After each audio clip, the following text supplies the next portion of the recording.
time, and I picked up on some of her thoughts. She was like, I'm cold. She was thinking to herself like that she was cold. So she was in her 40s. Hold on. She was in her 40s. You were like 9 years old. She lived next door to the foster home that you were in. And you picked up on... It was like an apartment complex. Oh, okay. And like we're on the ground floor, and like we each have like our backyards are separated. Right. And she was outside smoking a cigarette, and she was thinking to herself like how cold she was. Yeah. So I just brought her out a jacket. Oh. She was like, "Thanks." She was like, "Thanks. I didn't know you. How'd you know I was cold?" I was like, "You look cold." You know what I'm saying? But then like you're trying to play later on, she'd be like, right. Then she'd be like, it was like a couple days later. She's like, I could go for some cake. You know what I'm saying? She was just thinking about cake, so I brought her a piece of cake that was in the fridge.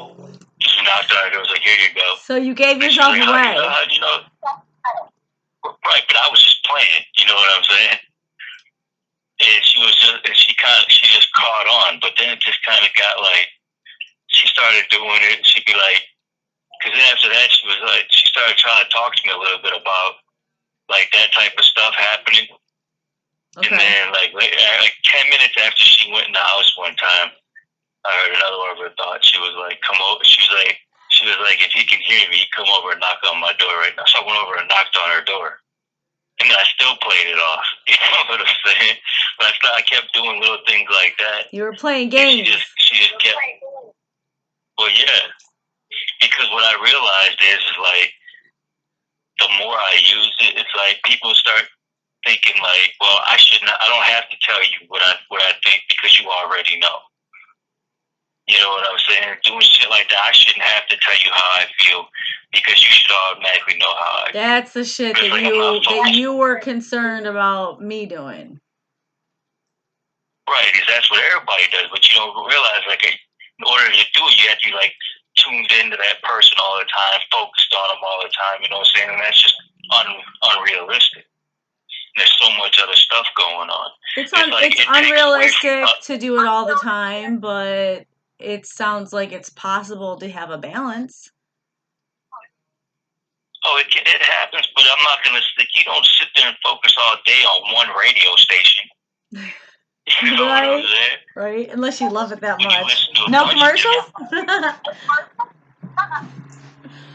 Right, because then it's like, I get into that shit like I got into with you. You're just like, oh, I'll ask you a question. I know what the answer is, but yet you won't tell me the truth, but I'll just move on from it. But hold on. Okay. You never asked why I wouldn't tell you the truth? Because you automatically think that, oh, I should know, or you just like, oh, I don't want to hurt his feelings, or you're embarrassed, or shit like that. Some you know of what it's I'm saying? Societal bullshit that says that what's going on, not that it can't be real, but that if it is real, then that's a problem. So that pressure says it's hard to be that way. And that's why I can ask for something like that, and yet it's difficult to handle on a daily basis where you're standing outside the bathroom and I can feel you and I love you, and this is what I asked for, and yet at the same time, because my life's never been like that before that, it's so much to handle the reality of that from just this point forward, and that's how it is, that it's easier to push it away because it's such an intense thing than it is to say, okay, how can we do this slowly and make it grow to where I can, where I feel like I can handle it. But you use it as an because it's not 100% all the time accurate. Right. Like I might hit on it and be like, okay, I'm on the right track. Sometimes I'm 100% accurate. Like in the flow. But like you use it as an excuse not to have to open up and be verbal with me like I have to be with you. You know what I'm saying? But what if that was... Like you asked me Hold on. Have you ever gone that far with somebody where it went from them thinking they didn't have to open up to them opening up because they really did feel they could trust you that much? No, this is my point. You're missing it. My point is this: if you did not know that I had that ability, you would have to open up and be verbal with me. But because you have 1 minute remaining, you can sit back and be like, well, I don't have to answer that because you should already know. You know what I'm saying? So it lets you off the hook. You're saying it puts all the responsibility on you. Right, puts all the responsibility and the pressure on me. Okay. To where, like, if I'm to do something wrong, I have to verbally admit it to you and deal with it. Whereas you can just be like, well, I don't have to because you should already know. And plus, I don't have that ability, right? And I don't have that ability to do it back, so. But it's not fair. Right. That's the reason why I don't tell people about it. Because then a relationship is just one way.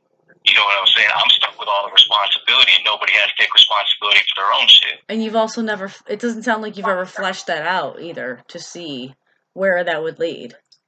Other than where you thought it would. I have flushed it out. Oh, okay. And it's always being pushed. Thank you for using GTL.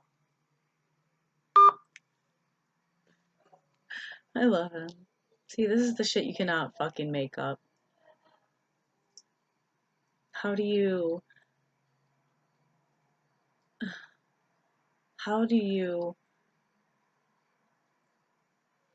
think about somebody and they call you not once, but like so many times that you lost count? Like, how do you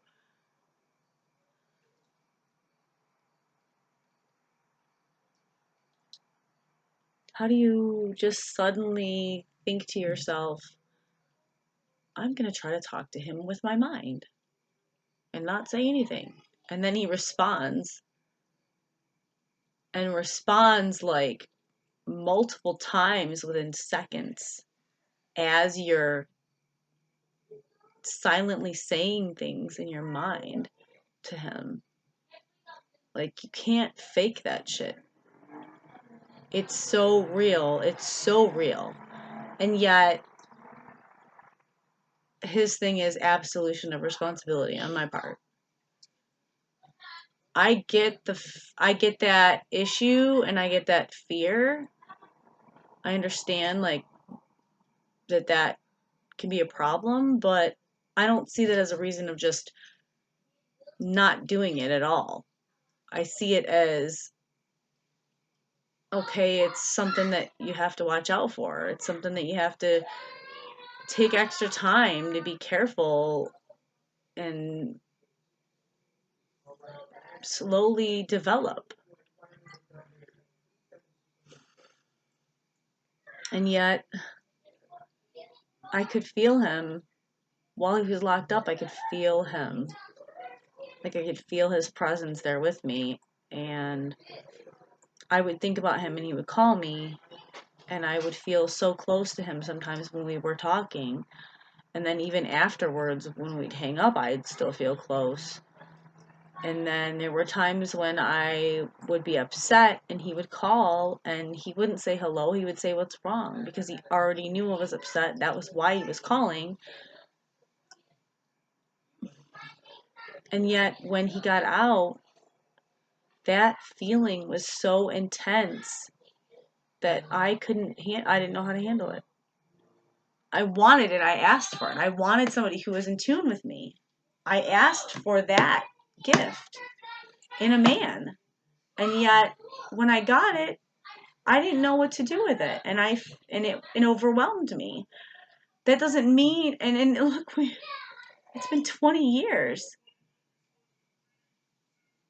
To me, all that feels like is that I can't handle it. Because if it was the right person, they'd be able to handle it. They wouldn't feel overwhelmed. They wouldn't be like, get a life. Because here I'm sitting in the bathroom trying to take a crap. And I can, like, feel him.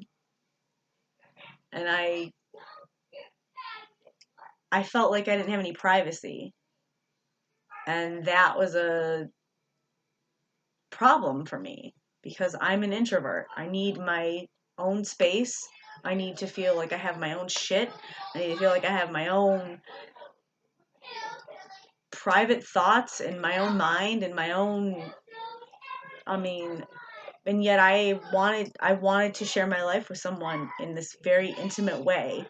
And I literally asked to be with a man who could be in tune with my thoughts and who could who was psychically sensitive. I asked for him and he showed up, and then I didn't know how to deal with it. And so we've gone throughout our almost whole relationship acting as though this connection when we're together doesn't exist because it's too much for me to handle, where it's so intense that I can feel him standing in the other room and I know he is hearing everything that's going through my fucking head. That takes some getting used to. It's not like these kind of things just happen normally, and we're taught how to deal with it when it does. So I was in the bathroom taking a shit, trying to take a shit. I could feel him. I went down in the basement. I could feel him. And it was the same feeling of closeness. It was the same feeling of closeness that I felt when he wasn't there, but he was there. And there was something about that I had trouble handling. And there's even been times when we would be feeling really close with each other and really intimate, and I would think something and he would respond to me because he knew what I was thinking. Or he'd say, "What was that again? I didn't hear you. I didn't hear all of that." And I'm just not used to it. Like, I'm just not used to it. It's not something that you just la-di-da know how to handle. So even though I want it, I'm still faced with, when I get it, how do I deal with it without putting him down or making him feel bad or making him shut down, because that's what I did. I told him to get a life. I'm in the bathroom trying to take a crap. He's outside. I mean, obviously waiting for me. He just got out of prison, and we had been so close in so many ways while he was locked up that, of course, he's gonna, and like, I'm there, he's there. We haven't been able to be together in all this time. Of course, he's going to be sitting there waiting for me, and of course, we're going to be that tuned in.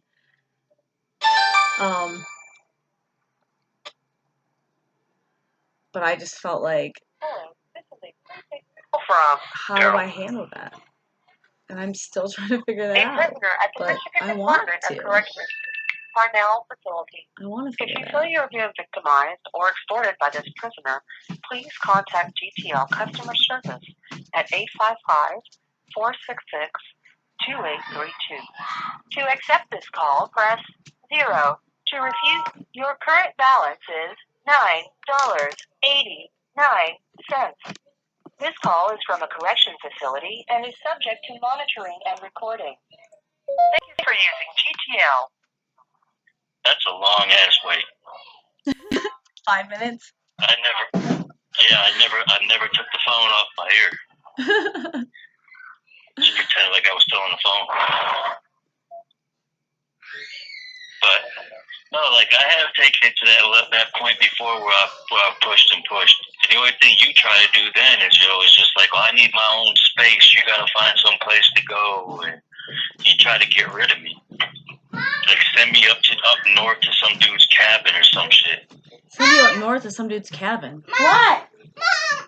I'm in the middle of something right Dale's now. not letting anybody on the beanbag. Okay, well, he's just chilling on the beanbag right now then. No, He's getting his turn. He's been on it for hours. Great. When I'm done talking to your father, I'll deal with it. Okay, thank you. He has not been on it for hours. I haven't even been up here for hours. Whatever. But, so it's like, then it's like you feel like I'm always around. You don't have your space and this, that, and the other thing. It's like, then it's like I'm playing the game of figuring out when you want me to do that and when you don't. Whereas when we're not together, that issue's not there because I'm just chill with it. Right, but you want it all the time. But you can't handle it all the time if I'm there. So in order for me to give you what you want, we have to be separate. I just need a transition. It's like I said, either we're completely apart or we're together all the time. And it's so intense that I just need a transition. That's all. That's all I've been trying to say. I know, but I don't know how to transition it more than a couple of years away from you. A couple of years. Huh? Okay, that has to do with your personal choices, partly, as well as the system. That's still a transition. You get 2-3 years at a time. First time it was like 6.5 years. A transition. It was, and it was so intense when you were there. How do I change? If you want somebody, Rebecca, if you want somebody living in your head, the intensity doesn't go away.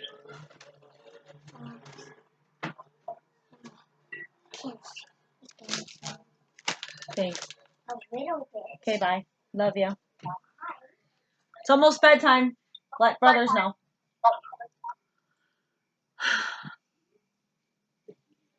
If you want somebody living in your head, the intensity does not go away. Okay, but when you're not around, you're living in my head. But I don't feel that all the time. No, I'm not. I'm touching in with you here and there. I'm not in your head all the time. Okay, like how often? Enough. Daily, weekly, hourly. Well, right now you seem to be comfortable, so I'm not going to make it uncomfortable for you. But like when I ask you questions, I know what the answer is, but I still need you to be a part of the relationship, being able to open up and tell me, because that's part of a relationship. Well, you also need to take into account that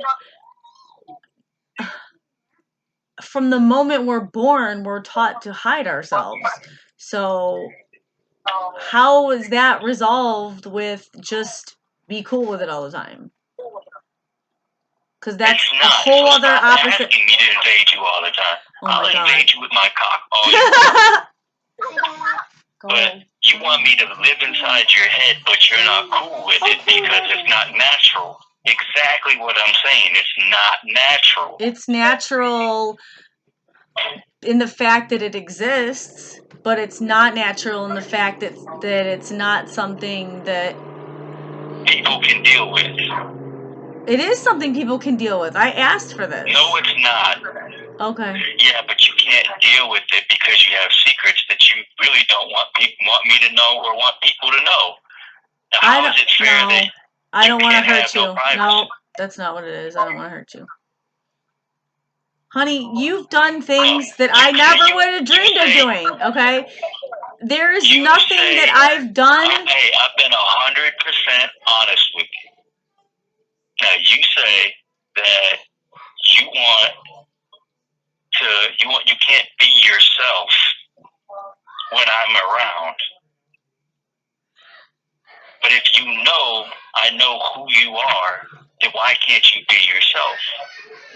Because I've never had anybody witness me like that. Exactly. So what do? You push away when I do it.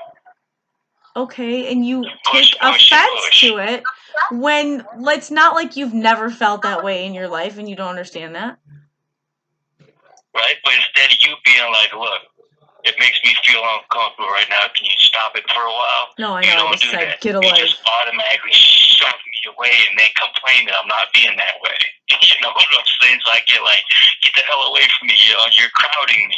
And then I back up. Well, where are you going? I've You been should know this alone. because you. I've been alone most of my life. You know, you'll push me away, and then you'll be like, well, why don't you should know what I'm thinking. Well, no, you just push me the fuck away. So Damn it, get back here. No, go away. Damn it, get back here. No, go away. Right. You know, and then it's like, then you're just like, oh, fuck it, I need my own. You know what I'm saying? I'm just like, man, I'm not playing that back and forth shit. That's why, in order for it to work, it has to be you being willing to open up and. Okay, I get this, but okay, I get this coming from someone who pushed everybody away their whole life. Yeah, because I'm so close to everybody that it's fucking ridiculous. Okay. Long. It only took 20 years. It only took 20 years to have this conversation, baby. No, we've been had this conversation. No, You not just like never this. listen. No, not like this. Not like this. Yes, I've told you all this before in different times, but you just never listen. Well, why does there have to be such a disconnect between what I feel of you and what you show? Why don't we talk about that? There's not. There is. No, because when I give you what you feel from me and what I show, when I give you what you feel from me back to you, you're all uncomfortable. I'm the only one who sees it or knows it. And then the rest of the time, I'm looking at you, and you're a whole other way because you operate on the opposite end of the spectrum in the outside world. No, to me, that's hypocritical. No, I want you to be open and honest with me because that's what you want, not because that's what I'm demanding, what I just invade you. You don't want it to be a forced thing. You want it. It's got to be something that I'm willingly doing. Equal. It's not right if I can just go in and just take it from you. You know what I'm saying? Ooh, baby. But fucking, yeah. And then you're like, well, you should already know what. I'm not going to live inside your head all day 24/7. I get that. You know what I'm saying? Yeah, no, I get that. I got enough shit I got to deal with. I know that. What's your identity? What's your identity if that's what you're doing? No, I get that there's got to be a balance. Because the thing is, like, I got my kids, and then on top of that, when I'm out and about, I got all my surroundings. I've taken in so much information, and my mind's processing it like a computer for threats, possibilities, and all this other shit. But if you have that capability, I would think that would make you more brazen and confident because you know nobody else fucking has it, and they don't even know it. Yeah, but you see that. But being able to do all that, you also see more threats than other people see. Being ignorant is bliss. Believe me when they say it. I absolutely believe that. I do. Yeah, I get that. That doesn't mean the more you see, the more threats you see, and everything else. But life isn't as simple as. But the more you should feel confident that you can neutralize those threats because you have the inside fucking information that nobody else has. And how am I going to neutralize the threat when everybody around me is telling me, no, don't, I'm not in prison no more. Crack in the back of the head with a pipe. Okay. For example. I'm saying it's not just. It's a perfect example because it's not just you that's doing that to me. It's society itself. Right. I get that. You know what I'm saying? Yeah. Well, you said that you did kind of feel that way when we were in Northville. Like you could step lighter and you could breathe easy and you could say hi to people walking down the street and not have to feel that way all the time. But at the same time, I still felt that way, but it was in a different way. It was a different level. Okay. You know what I'm saying? Right. Because like different areas you go to. Like if I'm out in the suburbs, like Northville, it's a whole different kind of threat that you're looking at. Right. With me in my past, I'm always looking for how's this person looking at me? Am I making this person seem uncomfortable? Okay, so you know what I'm saying? Because what makes me so special if I can't handle it and it's been 20 years? what do you mean? What makes you so special? What, with not being able to handle it? Nothing. You're special to me because of who you are, not because you can or can't handle that I can have an ability. Don't you think if the right woman would be able to just handle that? Man, look, nobody can just handle it. Okay. You know how uncomfortable it'd be if somebody was living in my head 24/7? Just like it was when a little girl kept invading on me and I had to push her ass to the curb. Okay, so I kind of wanted to hear a little bit more about that. You know, because it becomes like a constant demand, a constant like voice or a feeling that you know is not your own. You know what I'm saying? And it's like, well, damn, can I be left the fuck alone? Right. The time that's supposed to be peaceful for me is not peaceful. Right. You know what I'm saying? And for me, it's like, for me to find peace, I have to be able to shut everything off. And then I've tried to do that with you, and you've just been like, nope, don't do that. What, when you try to shut everything off? No, when I talk to you. No, I don't do that. You've said to me before, you said stop it. Well, yeah. So, you can stop it right now. You hear your little brain going a mile a minute inside the peanut shell. But look. Hello? Fuck you. I love you. I love you too. You can still stop it. But look, it's like, yeah, I love you too. But look, it's like it's a lot, like trying to, if you ever try to think, well, you got like 10 people trying to talk to you at once and you can't think. That happens to me all the time. I got kids at home. Yeah, you're trying to think and you can't even hear yourself think. And I tell them, shut up, because I can't hear myself think. Yeah. Exactly. Now have that inside your head 24/7. Where you can't just shut it off.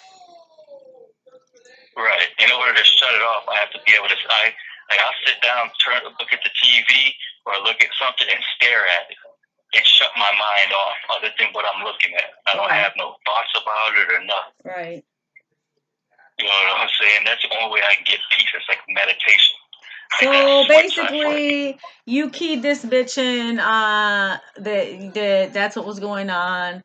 She started taking advantage of it, and then you had to. Did you already know how to shut her out, or you had to figure out how to shut her out? No, I had to figure out how to shut it out. Like I figured out how to like turn my brain off, but not like shutting out individual people. Okay. That was harder to learn.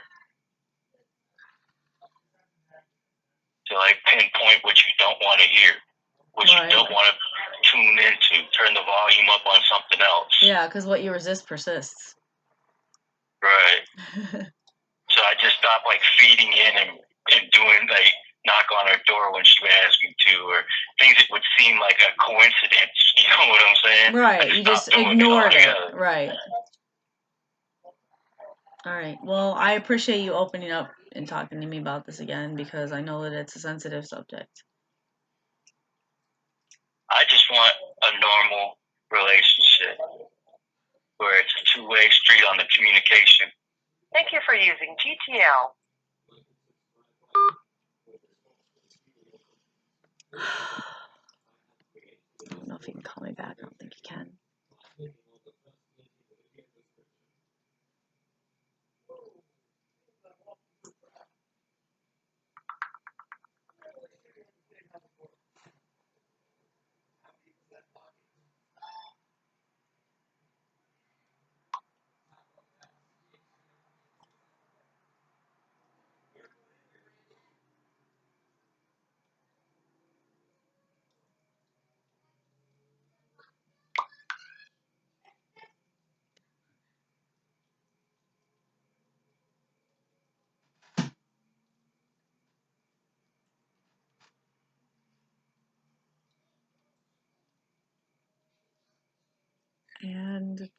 that's the reality. We have this telepathic connection that has been there literally since the day we met. I felt like I'd known him my entire life, and I could feel him in the room. And I literally went into the bathroom to try to get away for a moment and not feel self-conscious. And he was outside the door. He knocked on the door, and I opened the door. Like, I was talking to myself in the mirror, like, oh my god. I was like, is my hair okay? Like, and I opened the door, and there he is leaning against the door. I'm like, hey, can I use the bathroom? And I was like, oh yeah. But to experience that on this whole other level, where people can say all day long, oh, it's supposed or it could be real, but we don't have peer-reviewed studies. I don't need a peer-reviewed study. I don't. I think about him and he calls me. I'm bawling my eyes out because something happened, and he calls and he says, are you okay? Is the first thing he says, or what's wrong? And he already knows what's going on. Like, it's something that we've always had this since the moment that we knew each other. I literally had this impetus sitting across the room from him one night to just say to him in my mind, look at me. And he's in the middle of rolling a blunt. And I mean, in the middle of rolling a blunt. He hadn't finished it, wasn't just breaking the shit up. He had it in his hand.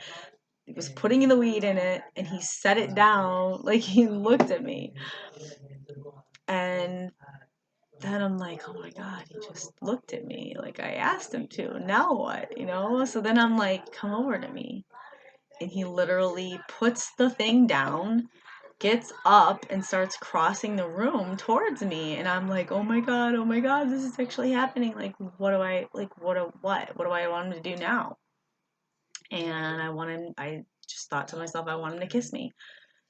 And then I'm like, where? Because I wanted to make sure I was testing it, basically. Like, oh my god, like, in this moment, like, this is happening second by second.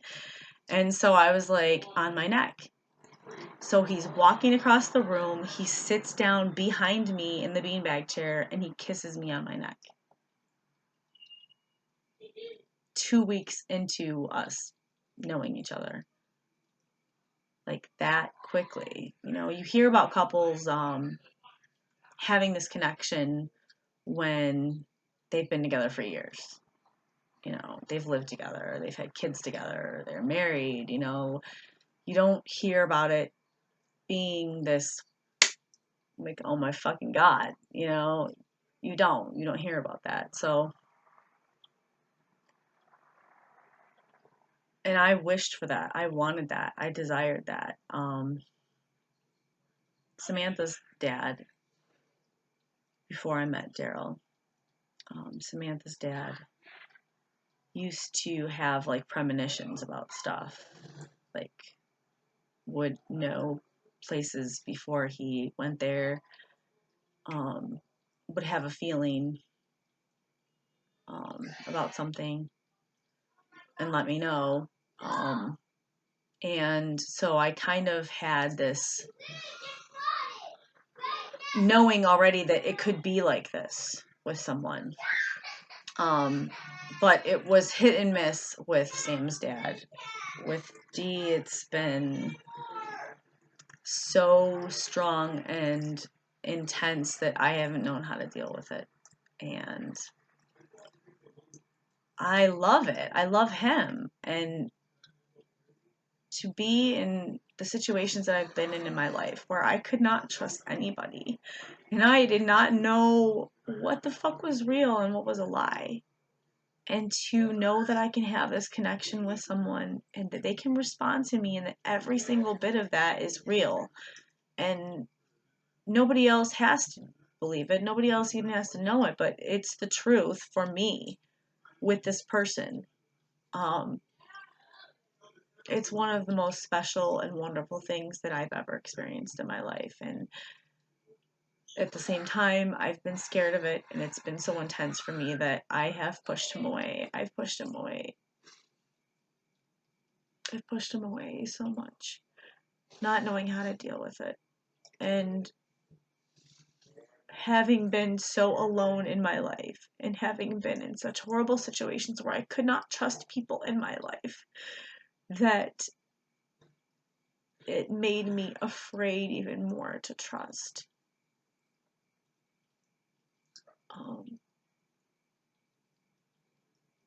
I am sorry about that. But at the same time, I couldn't not have it be that way, because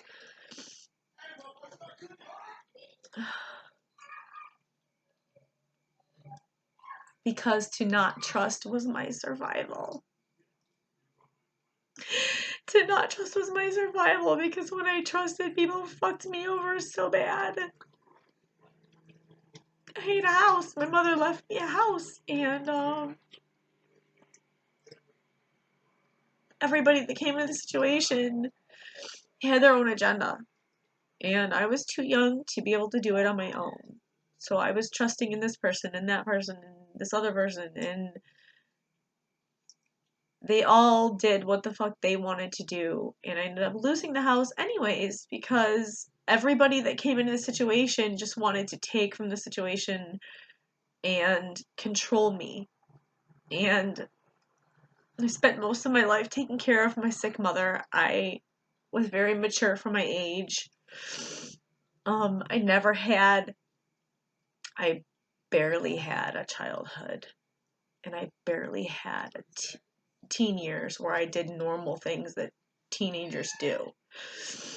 So for somebody to come into the situation and look down on me like I'm a child, when what I really need is to be taught how to be an adult in a way that's not exerting power and control like my mother did, or like people did that came into the situation trying to take control of the situation. I survived by shutting people out and by trusting myself. And that is how I even got this house. Like, everything that in my life, all of the major things that have happened in my life have taught me that I can only trust me. So to have something that's so undeniable, and to have this connection with this man that I felt like I was looking for my whole life, and that I've still to this day, after 20 years and everything that we've been through, feel like we're meant to be. Like, this whole thing, this is not just any old thing, you know? It's a huge thing, and I will always feel blessed to know Dee. He opened my eyes to the truth of life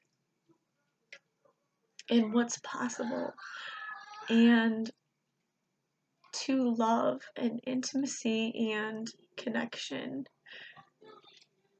in ways that no one else in my life ever has been able to. And our children have the same gifts. So I'm thinking about taking the children to the Metro Park, to Lake St. Clair, and suddenly my son looks straight at me and says, "Hey Mom, when are we gonna go swimming?" And smiles at me. I'm singing in my head, "Here comes the man in black." And my son's outside. And I'm singing it to myself in my head. I'm not singing it out loud. And I step outside to take out the garbage while he's playing in the backyard, and he starts singing the song, and I ask him why he's singing that song, and he says, because you were, Mom. Those kind of things you just can't deny. And